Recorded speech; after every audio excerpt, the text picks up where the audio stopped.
G'day everyone and welcome back to NS2HD. In this video I'm going to show you a peek of Build 156, which as I speak right now and record this video has been sent off to Valve, so by the time you see this video you'll probably be playing it if you've pre-ordered the beta, and if you haven't pre-ordered then get out there and pre-order right now. Otherwise, if you're still holding off, have a watch of this video and see what you're missing out on. This internal playtest of Build 156 was very exciting because it lasted so long.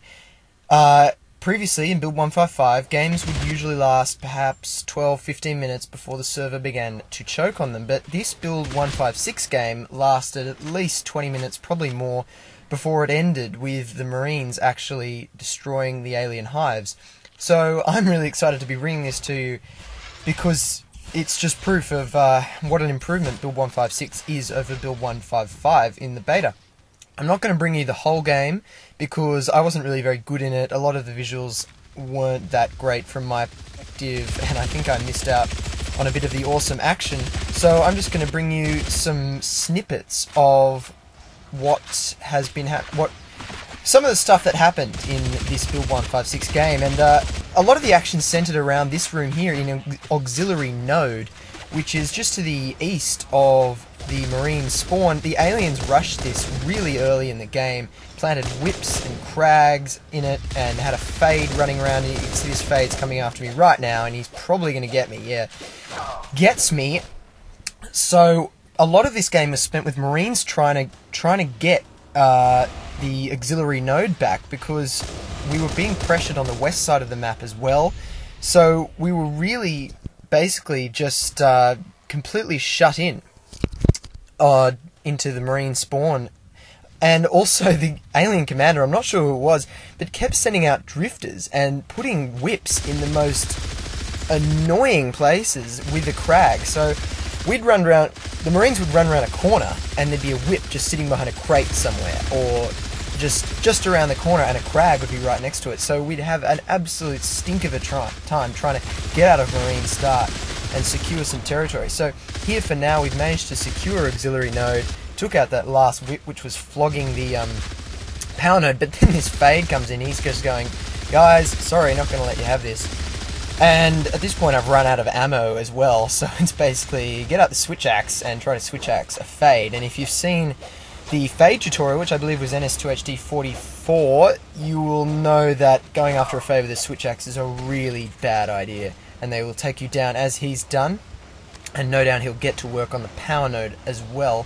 There it goes, power node's gone down, so we've lost auxiliary node again and again. We're blocked into our base. Now also, this game lasted 20 minutes, as I said before, and there were a lot of people playing. There were at least 10 people playing most of the time, occasionally 9, occasionally 11, but really hovered around 10 people. So it was a 5v5, and it really stayed pretty much lag-free for the entire time. Ha! Take that Fade, yeah, got him. And so it was just it just ran smooth almost the entire time, despite this kind of whip spam. This is exactly the kind of awesome whip placement that the alien commander did, which is, they're just 10 times more annoying than Hydras. You can see I'm trying to just pick it off around the corner, but one Marine with a rifle just can't do enough damage to a whip, and I'm basically just offloading every bullet I've got into this thing, and I've completely run out of ammo, so it's no use. So at the last second I ran in there and switched axe it. It only managed to whip me once. Whips only take 3 hits to bring down a Marine, even with level 3 armor, which we had level 3 armor at this point in the game, so we were pretty tough against skulks, but the whips, just my god. And you can see here we've gone into West Wing and we're just dumping a ninja command station and a sentry gun because we just could not get auxiliary node. So West Wing is the only other way out of the Marine spawn base. So we think we were thinking we've got to get out. We've got to take West Wing. We've got to pressure the hives, because at this point we know they have 3 hives and they're just pumping Fades at us. They just, the horror of hearing the Fades blinking around the map and seeing the icon as the Fades take out your friendly players.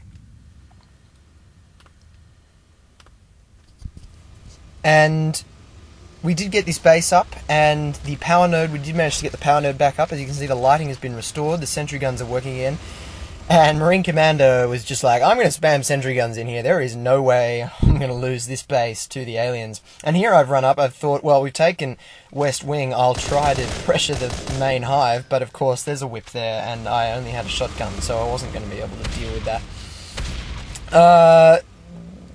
At this point, we're basically just fighting it out in West Wing and Auxiliary Node.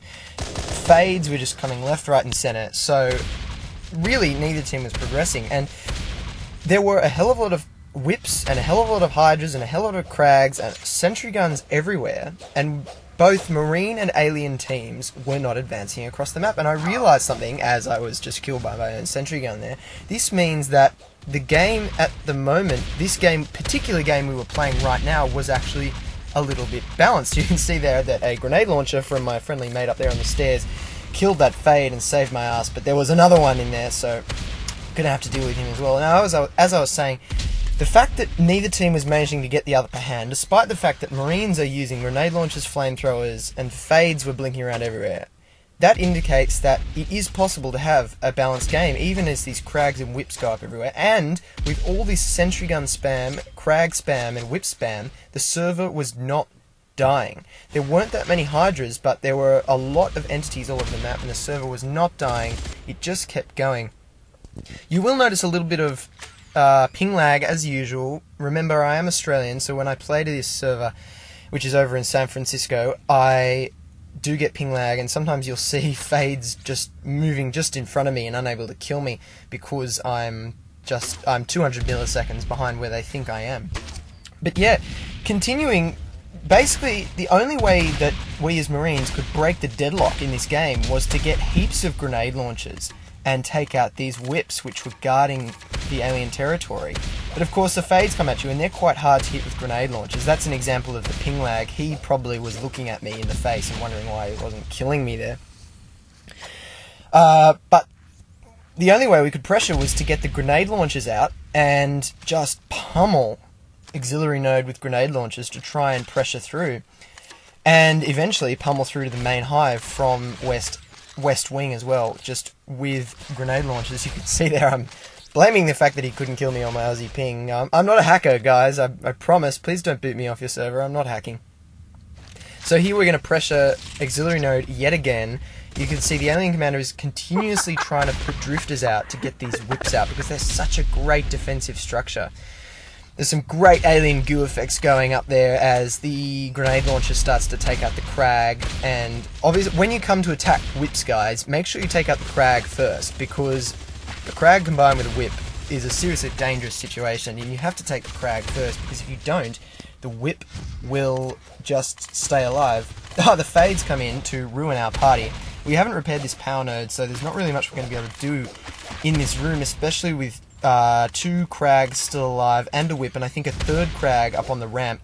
And here is a great example of the Fade just jumping in and out and around. He just jumped around me, I couldn't see him before he blinked away, and I've cut that there because basically I spent 5 minutes looking for him and he just disappeared.